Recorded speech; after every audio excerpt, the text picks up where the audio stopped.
I love you, Allah.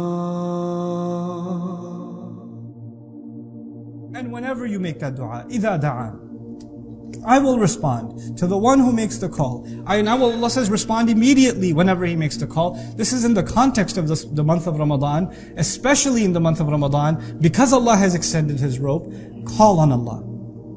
Ask Allah for things. Speak with Allah. Speak with Allah when you're alone. Speak with Allah when you're in the car. You don't have to speak to Allah in Arabic. It's okay. You can speak to Him in Punjabi. It's fine. You can speak to Him in Bangla. You can speak to Him in English. It's completely fine. Allah Azza wa Jalla taught all languages. If you don't know the language of the scripture, it's fine. But the thing Allah wants from you is to connect to Him directly, first and foremost. To speak with Him, to call on Him. To call on Him. How many people actually call on Allah? Talk to Allah. Beg before Allah. Cry before Allah.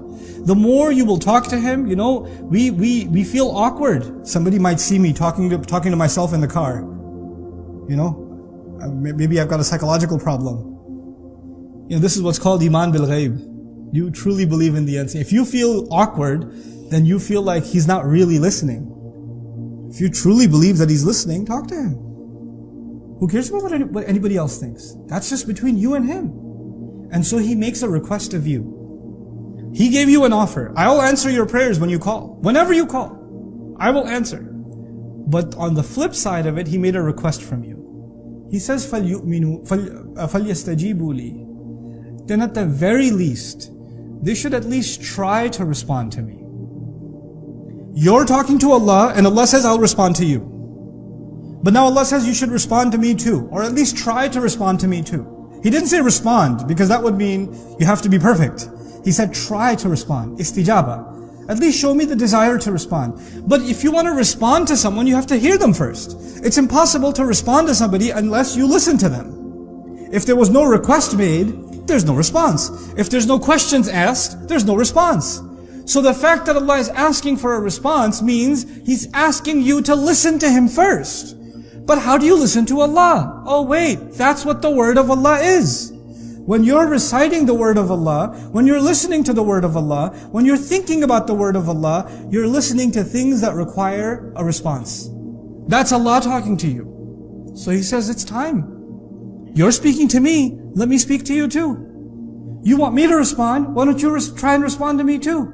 This is telling us that the Quran, at its core, is actually a conversation between the slave and the master. Dua is when we speak to Allah, Quran is when Allah speaks to us. So beautiful. That's how a conversation becomes complete, isn't it? It can't just be one way.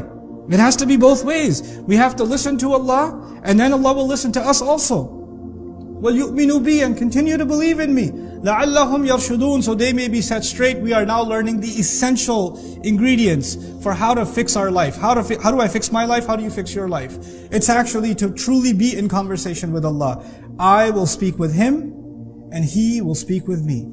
I will speak with Him with my dua, with my request, with my supplication, with my confessions to Him, with my admissions to Him about where I stand, what I need, what my mistakes are, how sorry I am, what I hope to accomplish, what could better myself, how I'm hopeful when I meet Him, that I don't disappoint Him, that He forgives me for the mistakes that I made. All of those are my conversations to Him.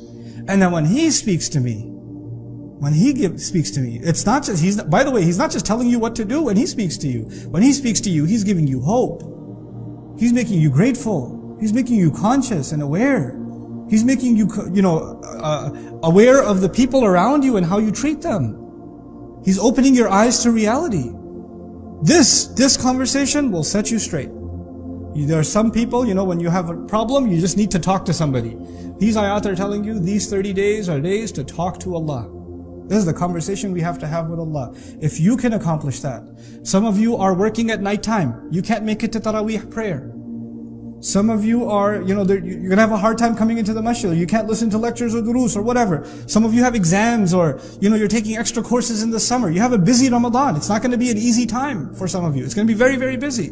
Those of you that can make the time for extra ibadah, wonderful. Those of you who can't, understand this fundamental, and your Ramadan will be beautiful.